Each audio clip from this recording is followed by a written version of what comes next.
During the early phases of COVID, one of the best examples of intentional leadership I saw was Emergency Department Physician and Medical Director Dr. Mark Taub. Dr. Taub is undoubtedly one of the most remarkable and successful and authentic leaders I know, not just in a crisis, but since those days. He's continued to lead his team using his trademark commitment to well-being as his focus, and then focusing on relationships too.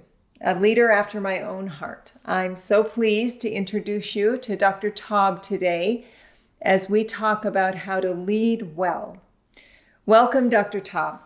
Hi, Tammy. It is so nice to hear your voice, and I'm doing well today. Thank you. Yeah, it's been an incredible year, Dr. Taub. Let's just pause there. How are you really, given everything that you've been through? Well, thanks for asking, Tammy. How am I really? Well, really, it's been a really hard year. I'm not going to lie. We've been through so much stress. How I'm doing physically, I'm feeling very well, and we'll probably talk about resilience during our talk today. Mentally, there's been some traumatizing this year, but getting through it, applying all my resilience skills. So I'd say overall, considering what we've been through, doing well. Thank you. You know, one of the more remarkable things you did, there were all kinds of them, but one of them was you created that vision that I said, that people would be safe and feel safe and experience joy in the midst of a pandemic. And the safety practices, that was based on data and science, but what drove you to attend to how people feel at a time like this?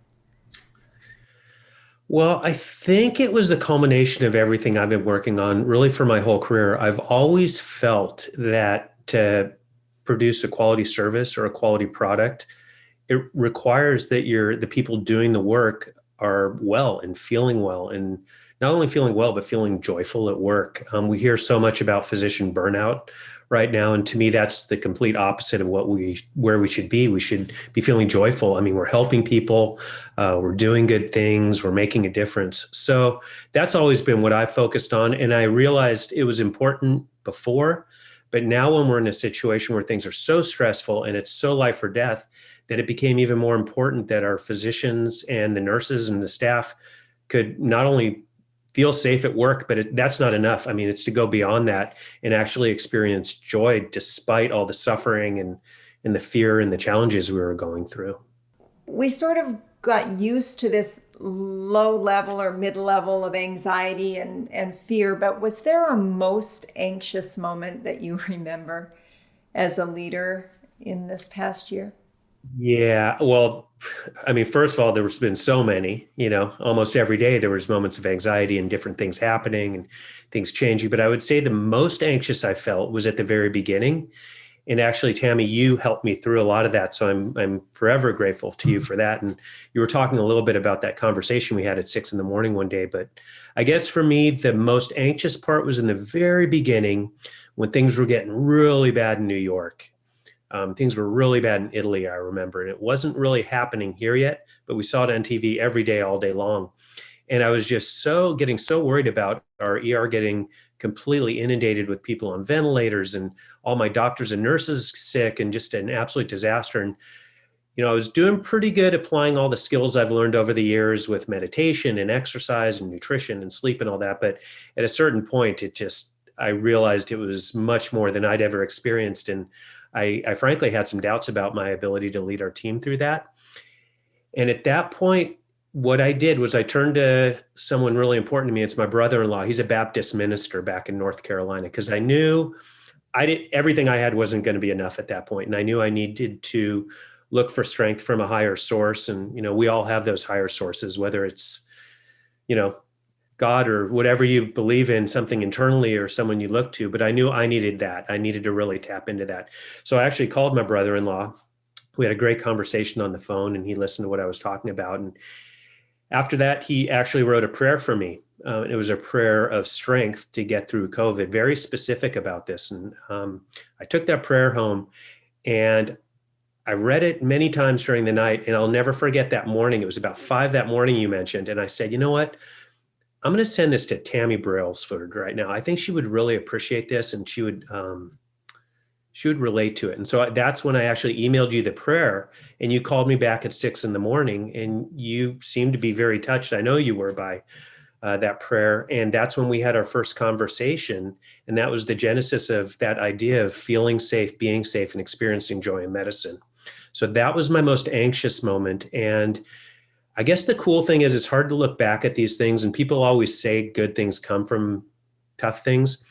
But the challenges I had in that anxious moment and getting that prayer and that first conversation you and I had, I mean, it led to everything that saved so many lives this year. So although it was tough at the time, I look back at it with great gratitude, and I know it was all meant to be in retrospect. Yeah, I remember that call like it was yesterday, and I have goose flesh having you tell me the story again. It takes a lot of courage, I think, as a leader, just as a human being, to ask for help. And you did that.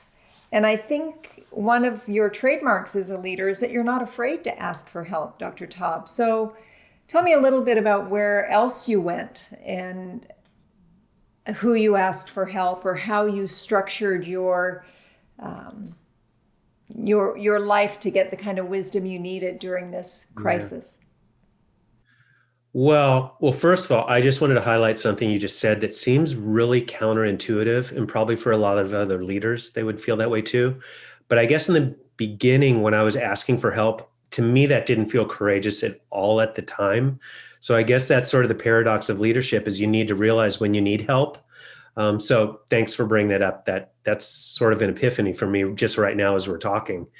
But so who helped me? So I realized I needed to look outside medicine, because this was a new situation, and especially with the life or death part of it, I knew I needed to look elsewhere. So who helped me? Well, first of all, like I just said, Tammy, you were so helpful to me, because when I read the prayer to you and we talked, you asked me specifically, Mark, what do you need to protect your people? And I told you what I needed, and you said, no problem. And what else do you need?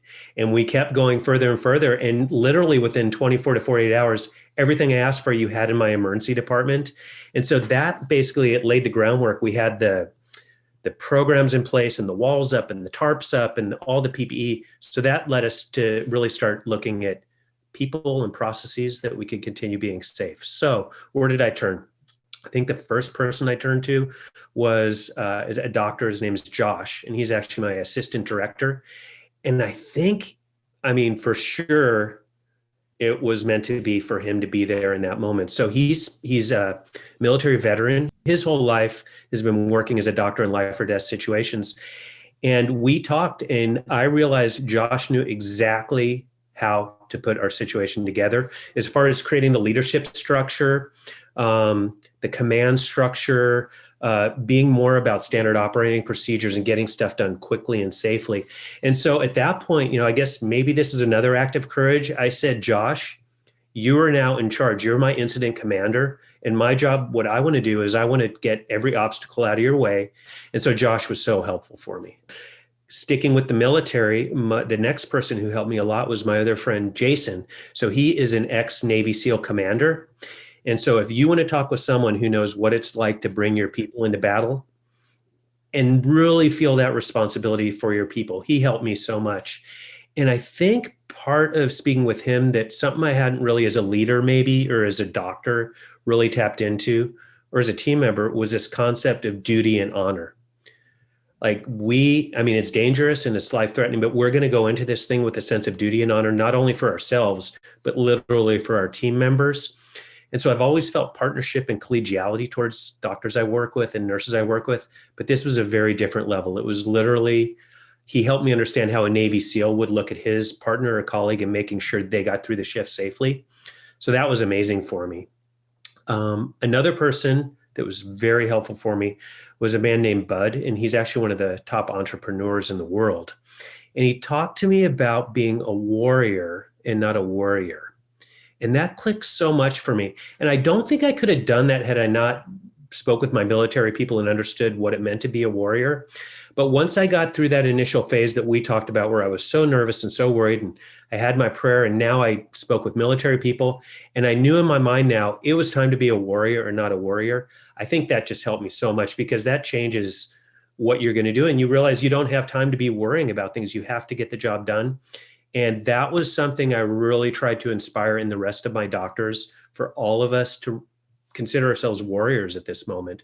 Because again, we're going into a battle where literally our lives could be taken. And not only that, we could go home and give it to our families. So I think those are, it's a long answer, but those are all the people who helped me. And again, it was all people outside of medicine that were so helpful to me. And I'm so grateful for all the advice they gave me.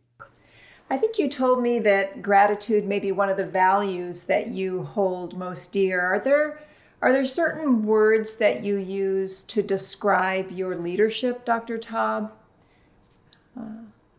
Well, let's see. So for sure, gratitude is so important to me. And I didn't really probably understand it again until this year, because when you really start seeing people that you've known for 20 years, but you haven't worked in this kind of stressful situation, just doing such amazing things for you and your team. I mean, you do feel such deep levels of gratitude. So things as a leader that I would aspire to, and that I still need to work a lot on, is, I think, first, humility, just going about my work quietly, getting the job done behind the scenes, and just trying to get the job done for my people. I think that's super important. I think effectiveness is important, making sure, what I set out to do is getting done properly. And I think inspiring is so important too, for all of us as leaders, helping other people see the way. For instance, COVID, we've never done this before, and we didn't know how to do PPE, and we didn't know what drugs worked or any of this. So helping people see that there could be a way to do it, and we could do it safely, and we could get this through together. So I think it was a good example of inspiring people and keeping everyone on task and positive and motivated. And so those, I'd say, would be my main things that I strive for. So, Dr. Taub, you've been a leader for a long time, 25 years, maybe a leader in other parts of your life before that. We don't have to stick with COVID, because I'm sure you've had proud moments at other moments in your career. But if you think back, what is your proudest moment as a leader? Well, so, there's been many over the years, and most of them have to do with accomplishments that our team has, done in the ER. There's humility right there. Yeah. Well, thank you. Yeah. I think it's all just seeing us putting great programs in place. But I got to tell you, Tammy, what we accomplished this year with COVID, and, like you said earlier, we stayed healthy. We had, one of our providers, one physician got COVID about halfway through, but he did fine. But the rest of us, hundreds of doctors and staff members, we all stayed healthy. We gave great care. We did so many things that were always, on the cutting edge, as far as, again, putting PPE in place and getting special zones, how we dealt with the patients, and we created testing protocols. So to me, I feel this is the pinnacle. It's hard to imagine there's something more challenging out there, but I'll bet there is. Let's hope not like this. It would be maybe something that's not quite so hazardous. But I think everything I've done over the last 25 years really led me to this moment. And I was able to apply everything I knew, and then learn so many new things. So I'd say this is my proudest moment, without a doubt. And, and not proud of me, maybe more just proud for our people and what we did as a team together. It just makes me so happy and proud. Yeah. So I'm sure a lot of people ask you for advice. What advice do you give young emerging leaders, especially those that are right now in the middle? They're responding to staff and colleagues, and they have to respond to administrative leadership, and they're kind of in this sandwich place. What advice do you give them?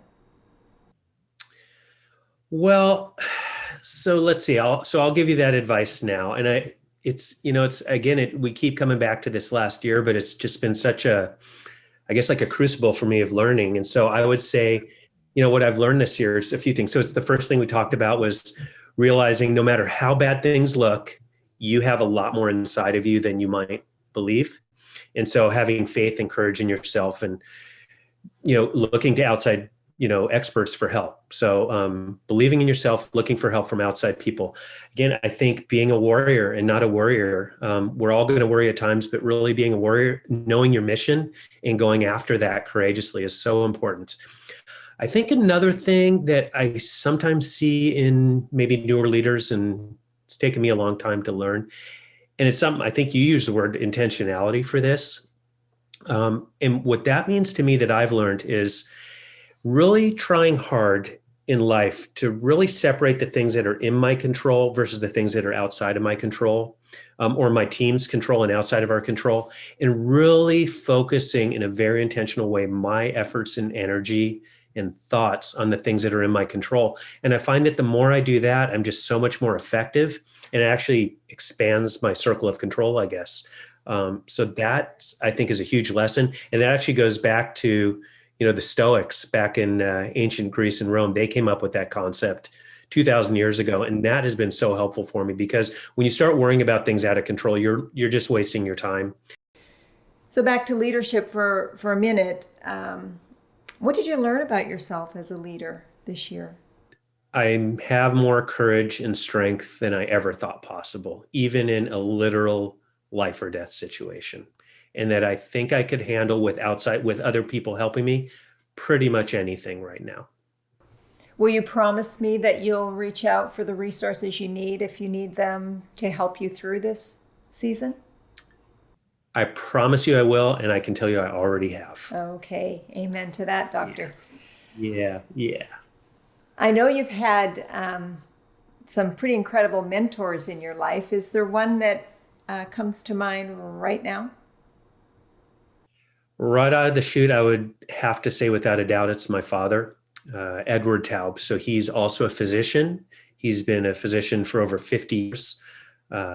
He got his license actually on the day I was born, which I always find quite, it's so impressive. Yeah.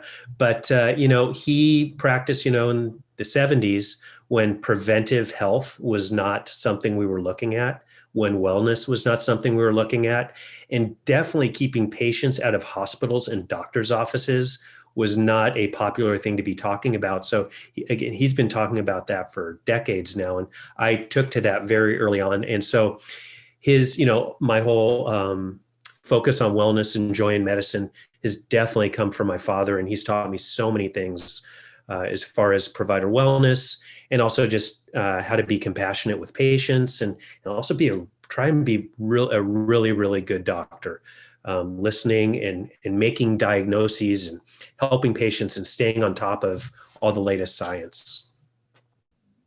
Yeah, I've met your dad once, and he's a young 80-year-old. That one, you've got good genes. He is literally the healthiest 80-year-old person you'll ever meet. He's out exercising every single day, jogging on the beach, lifting weights. So it's so impressive, and it's so neat to see all the things that he put in place through his life has kept him healthy for so many years. Yeah. Very good. Sometimes we reject our parents, but I'm glad that you didn't, and that you adopted his practices and his commitment to health and well-being. Okay, rapid fire questions. Quick question, quick answer. So do you prefer to work with ideas, technology, data, or people? I would say I prefer ideas with data to back them up. Yeah, I would have guessed people. You're a people guy, but okay, I'll buy it. What 3 words would you use to describe the leader you aspire to be? Well, based on our conversation earlier, I would say I would be a humble, effective, and inspiring leader. And if you had to pick a book for pleasure to read?